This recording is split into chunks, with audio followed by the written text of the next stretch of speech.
What's up, brothers? Hulkamania here, asking all of you to take those 22-inch pythons and reach out and hit the subscribe button today, because what you're gonna do when Adamantality World was riled on you, brothers. What's up, everybody? Welcome back to Adamantality World. Thank you for watching today. Don't forget to like, comment, subscribe. Like I always say, do all that fun, happy stuff. If you have not seen Money in the Bank yet, turn this off, but don't forget to watch it later because spoilers are everywhere. This is the results video. If you want to see the predictions, that's at another video. We're going to talk about the matches, what happened, how I felt about it, and at the end we're going to talk about who won predictions and gets the shout out at the end of the video. So let's get into the first match. We got Hype Bros versus Shining Star. This is an alright match. I missed most of it because I was at the gym. Not bragging, but I was at the gym, missed most of it, but I was able to see that the Hype Bros won. So Hype Bros go over. Not only did Zack Ryder or Mojo Rawley not turn on the other one, they end up winning the match. So I did not see that coming at all.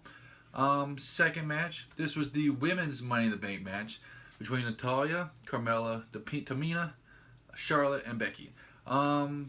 Charlotte did a pretty cool front flip spinning kind of thing off the turnbuckle onto some people. A little bit of back and forth. It was all right for the first ever women's Money in the Bank ladder match. But if you're like me, you knew that this wasn't going to measure up to the men's. At one point, Becky Lynch, she had, what'd she do? She powerbombed, I believe, Carmella in the ring, and then she started climbing up, and then you see James Ellsworth come over, grabs the ladder, it's like, no, and then flips her off, and she falls, and then Carmella's laying there, and James is like, come on, you gotta get up, and he's like, and bing, light bulb, he has the idea, he climbs up, unlatches it, drops it down to Carmella, and the first ever Miss Money in the Bank Carmella. She's the champion. I'm sure Big Cass is happy. How you doing? Match number 3. This was for the Tag Team Championship, but the SmackDown version. This is the New Day versus the Usos.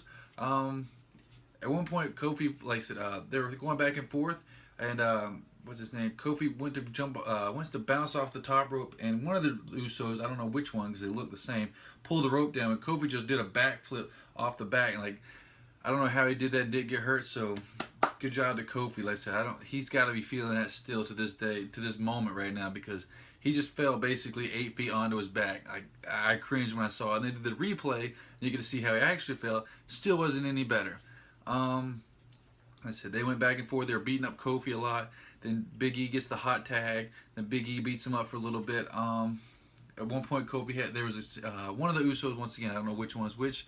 He had the single leg crab on Kofi, and like, oh, he's gonna submit right now, but he didn't. Kofi came up with a new submission. It looked kind of like a inverted guillotine. I'm not sure what it was. Pretty cool looking move. I'm sure it stunk for whichever Uso had his face in Kofi's armpit though. Let's see, SOS, Big E. Oh, then Big E just showed how strong he was because one of the Usos jumped and he missed him. He kind of had to stug around, but he went, and he picked him right up. So he's definitely going to the gym. Kofi did a really cool little trust fall. Like, whee! Jumped off the top rope onto the Usos. That's about it. Like I said, they went back and forth, and then the Usos decided, forget this, we're out. They just walked out and they lost. They lost by 10 count, but still your tag team champions are the Usos. New Day, well, I'm sure they'll get another shot at it because they didn't actually lose. Well, they won. They won the match, but the Usos lost the match but kept the title. Another weird, screwy finish thing for WWE. I don't understand why they do this. It's just frustrating. Fourth match was Naomi versus Lana for the SmackDown Women's Championship. Lana looked hot. Let's just put it out there. Listen, there's a picture going around where Lana's got her underwear is like all up in her. Poor Rusev. Or actually good Rusev. But when it comes to wrestling, Lana did pretty good. She did a lot of those moves where she grabs them by the head and throws her on the ground. She did all right. Like I said, what definitely wasn't like Eva Marie wrestling out there, let's be honest. And Eva Marie supposedly was doing a lot of training, whatever. That's why she's out and Lana's in. Let's see what camera. Then at one point Carmella comes out and you think, oh, she's gonna cash in. She went to give it to the ref. She's like, nah, I'm just gonna let you girls fight it out. And her and James Ellsworth are just watching. And then Lana went to do her little powerbomb move for a second time. Naomi rolls her up, gets her in a submission. I guess she calls it the FTG, the Feel the Glow. She made Lana tap out. Still a couple. still. Oh, yeah, still a good showing. Like I said, for Lana, I said she did really good. I said she wasn't great, but you weren't. I wasn't sure what to expect. Either she was going really bad, or really good, or somewhere in between, and she was closer to good. Then we had the Fashion Files or Fashion Vice. They had the Vice Miami Vice kind of thing going on. They had the two guys giving the videotape, and we're going to fight you at the ring. So like, all right, come out to the ring. So cut to the ring announcers, and they were talking for a little bit. You got JBL and whoever. Then the surprise of Mike and Maria Kanellis, which, like I said, there was a picture of them floating around, like them at the airport with Epico or Primo, I believe. And so it's kind of like, oh, okay, they're probably going to show up, and they did. The biggest thing about for that one was the fact that he took her name. It's not Mike and Maria Bennett. It's Mike and Maria Kanellis, which was her character name. So I don't know if they're going to bring that up ever. They're apparently some kind of lovey-dovey couple, and we'll see where that goes. That's probably going to go nowhere. Maybe they'll have a rivalry with Miz and Maurice since they're a couple. Fifth match was for the WWE World Heavyweight Championship. That was between Jinder Mahal and Randy Orton. This is also, like I said, this is bad news for Randy because they're in St. Louis, because his dad was there, because it was Father's Day. So, I said it was a huge chance for Jinder Mahal to win because, like I said, they had all this stuff going against Randy Orton. You can hear the USA chants because Jinder Mahal has been doing the whole "you hate me because my skin color" thing, blah blah blah blah. Jinder was working the knee over for Randy. They got him in a figure four leg lock, and Nature Boy Randy Orton, Nature Boy Ric Flair was there, so he was kind of like rubbing his face, but Randy was able to turn around, which hurts, of course, Jinder Mahal. If you don't think that move hurts, do it, or have someone do it to you. That hurts real bad.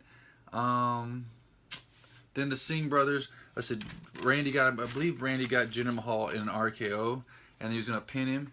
And then one of the Singh brothers grabbed his foot and put it on the rope, and then the ref was like, "Hey, you can't do that." And Randy's like, "No, don't disqualify Jinder because I can still win it." And as soon as he did that, you're like, "Oh, I know what's gonna happen here. A, B, C, D. I know the whole story for WWE." So the ref finds it. All right, cool. You're not disqualified, but you guys get out. You guys gotta get out of here. So he kicked him out, but on the way out, they started messing with Bob Orton. So then, of course, A happened. Now B is Randy gets distracted, comes over there, starts beating up the Singh brothers, puts them through the table, does a running RKO through the table. That was pretty cool. Then Randy Orton, of course, gets up in the ring, and then Jinder Mahal gets him in his move, picks him up, slams him. 1, 2, 3, and still your WWE World Heavyweight Champion, Jinder Mahal. So clearly they're not done with India yet. The sixth match, this was a surprise match. That was Breezango versus the Mystery Guys, and that was the Ascension. It was an alright match. Like I said, I'm glad that the Ascension and Breezango get the chance to be out there and on a pay-per-view. Like I said, I don't hate any of the wrestlers. They're just trying to do their job, and they can't do it if they're not out there in front of the crowd. So Breezango wins. That was alright. We'll see where this goes, if it goes anywhere. The seventh and final match. This was for the Money in the Bank briefcase. This was Baron Corbin, Kevin Owens, Sami Zayn, AJ Styles, and Shinsuke Nakamura. Everybody starts coming out. Shinsuke gets attacked by Baron, so immediately that's a good sign for me since I picked Baron Corbin, because there you go, that gives him heat automatically. Like, ooh, heel heat. He beats up Shinsuke. So then they go all over the ring except for Shinsuke, and they're like, let's just start the match. So they start going back and forth. Had a couple cool things. Let's see. What did I write down?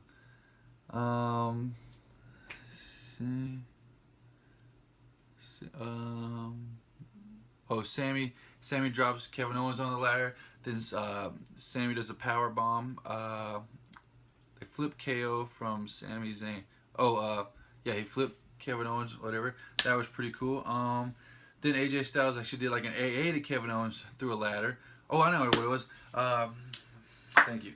Sami Zayn, when he had him, he did like a power bomb or flipped him on. Oh yeah. Now I finally figured. Oh, Kevin Owens is on the turnbuckle. He's getting ready to jump on all the people. And like, oh, okay, I know what's about to happen. Then Sami Zayn comes up, grabs him by the crotch and the neck, flips him. He lands on a ladder. Like, he tore that ladder up. So I hope that was made out of some kind of really cheap aluminum. But otherwise, that really hurt Kevin Owens. And like I said, and then later on, Kevin Owens got AA'd onto a ladder that was between the table and the ring. So that had to hurt.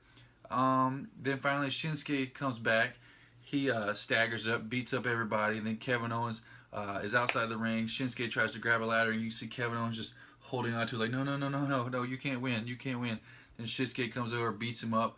Then Shinsuke starts to climb up, but then he sees AJ Styles, and everyone's like, oh no, AJ and Shinsuke, oh no. And they go back and forth. Then they start to climb up the ladder. Then, of course, Baron Corbin comes up, tips the ladder over, they both fall. Then he climbs up to the ladder, and he becomes your new Money in the Bank winner. So he has the briefcase. He's probably going to cash it in, I don't know when, sometime within the next year, though. I'm really hoping he doesn't win it, though, because I'm not a big Baron Corbin fan, but we'll see. He'll probably win it, though. That is it for the matches. Now we have the predictions champion, and we have everybody that competed. Not a lot of people. We had 7 people compete again this time, not this month, because it's every 2 weeks. So for this pay-per-view, we had 7 people competing, and the winner with a perfect score, might I add, is WWE Mark. Yeah, good job, man. You did way better than me. I think I got like 3. So I said, who knows who would have picked in the Breezango Ascension, but most likely Breezango. So congratulations to WWE Mark. Thank you for everybody else that competed. I appreciate your time and effort in writing down your choices. It means a lot. That is it. Hope everybody enjoyed the pay-per-view. That is it. Peace.